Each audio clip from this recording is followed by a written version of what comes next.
All right, buckle up because today we are diving deep into one single, absolutely epic session. I'm talking about a session that literally changed everything for this group of adventurers. We're going to see how they went from just another quest to, well, something legendary. Let's do this. So where do we start? How about with this? That's the sound someone hears right before a massive explosion rocks the very ground they're standing on.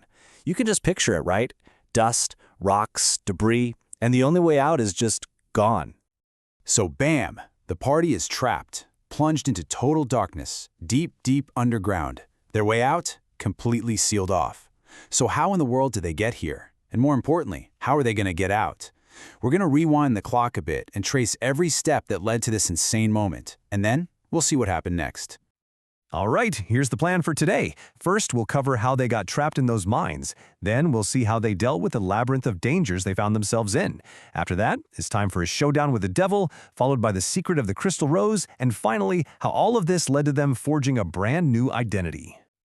Okay, first up, getting trapped in the mines. You know, this whole mess didn't just start with the explosion. The entire morning was, well, it was a bit of a chaotic welcome. So the day starts with a literal alarm going off.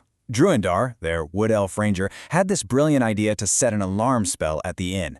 And thank goodness he did, because it goes off, alerting them to yet another bandit trying to ambush them. They deal with that pretty quick. Then they go check on their rival, Chrismeister, who is, for some reason, healing a bandit they fought the day before. Super weird, right? Anyway, after that little detour, they head off to the mines, chasing a rumor about a really unique upgrade. And this is the moment. They step into the mine, and just like that, a bandit appears. He doesn't even try to fight them. He just laughs, that creepy laugh. And boom, explosives go off. The entrance collapses. Just like that, they're sealed in. No way back. The only way is forward, deeper into the darkness. Okay, so they're trapped. Now they have to navigate this dangerous, unknown labyrinth. Let's take a quick look at who exactly we're talking about here. Who is this team? All right, so this is the crew. You've got a fantastic mix. For your front line, you've got two paladins, Valha the Stone Goliath and Zato the Wood Elf. Then for pure muscle, two barbarians, Barkin the Human and Antonella the Brass Dragonborn. And rounding things out, you have Druindar the Ranger, Captain Dash 2 the Orc Wizard, and Arya the Aasimar Rogue. A little bit of everything, which is good because they were going to need all of it. So what do? Panic? Nope. They get methodical. They start moving through the upper mines, super carefully, spotting and disarming all these traps the bandits left behind. And check this out. Valha, the Goliath Paladin, is literally drawing a map as they go. Talk about being prepared. And it totally pays off. They find some treasure, some new gear, and they even manage to rescue a few other captives that were tangled up in spiderwebs. Good karma, right? Now, here's where things get really interesting. After all that careful work, they find an exit, a way out. They could have just called it a day, cut their losses and escaped. But they didn't. That unique upgrade they came for was still somewhere in these mines, and they weren't leaving without it. So they made a choice. Ignore the exit and go deeper. That's a huge gamble, but man, did it pay off.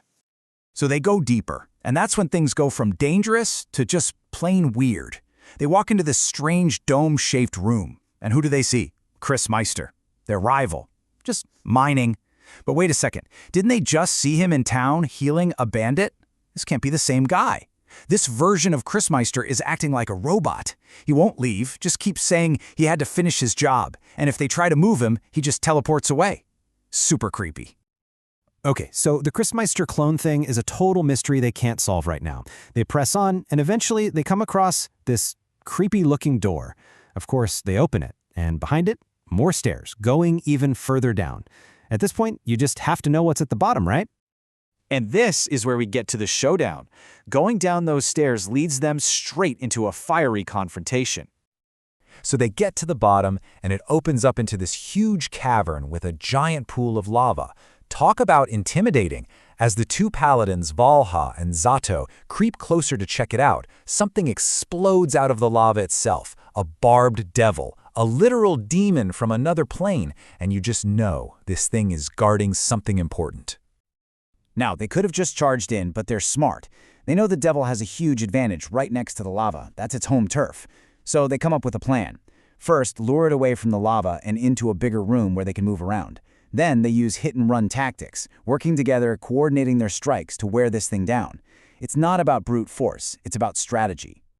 And a fight goes on, back and forth, until it comes down to the final blow. And who delivers it? Zato, the Wood Elf Paladin. Now, Zato is not always the most confident hero, but in this moment, wow. He steps up and lands this massive divine smite. Just a huge blast of holy power. And poof, the devil is sent screaming back to whatever fiery realm it came from. What a moment for him. The devil is gone. The big bad is defeated. Now, finally, they can figure out what it was guarding. And let me tell you, the answer was not what anyone expected. So as the devil disappears, the lava pool starts to cool down, hardening into pumice stone. The party starts chipping away at it, and right in the middle, they find it. Not a sword, not gold, but a single, sparkling, violet rose made of crystal. You can imagine the confusion, right? All that for a flower? But then, a light bulb goes off for Barkin, the human barbarian. He remembers something.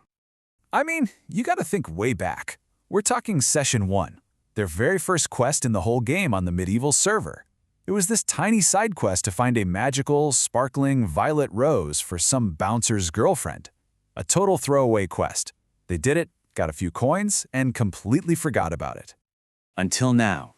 Here they are, a dozen sessions later, on a totally different server, the Western server, and they find this thing, a sparkling violet rose made of crystal.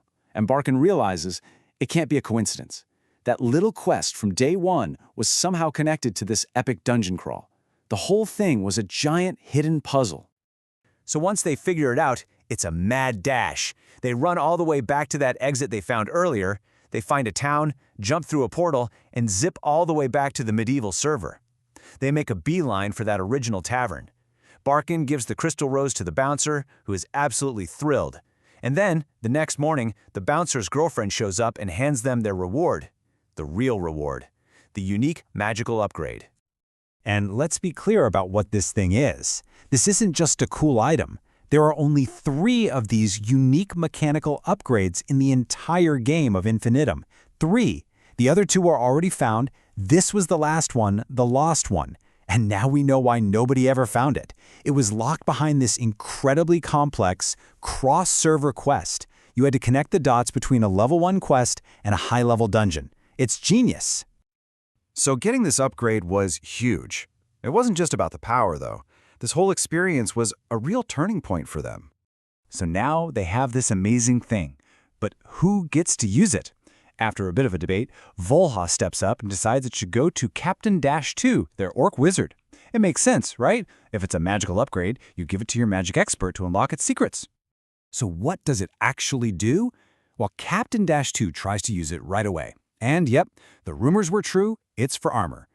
But there's a catch. She can't actually activate it yet. The magic is too complex, too powerful for her to attune to, for now. So they have this incredible artifact, but its true power is still a complete mystery. And with this incredible achievement under their belt, they finally decide it's time to make it official. For 13 sessions, they've just been a group. Now they have an identity. They have a name. They become the Holy Crusaders. So let's just recap what happened in this one session. They survived being trapped in a mine. They took down a powerful devil using smarts, not just muscle. They solved a puzzle that had been in the game since day 1 that no one else had figured out. They got one of the 3 rarest items in the game, and they finally named their guild. That's not just a good session, that's a legendary one. Which leaves us with some pretty big questions, doesn't it? What kind of insane power is hiding in that upgrade? And what's next for the newly named Holy Crusaders? They've just put a huge target on their backs, and you have to wonder what they're going to do with all this momentum.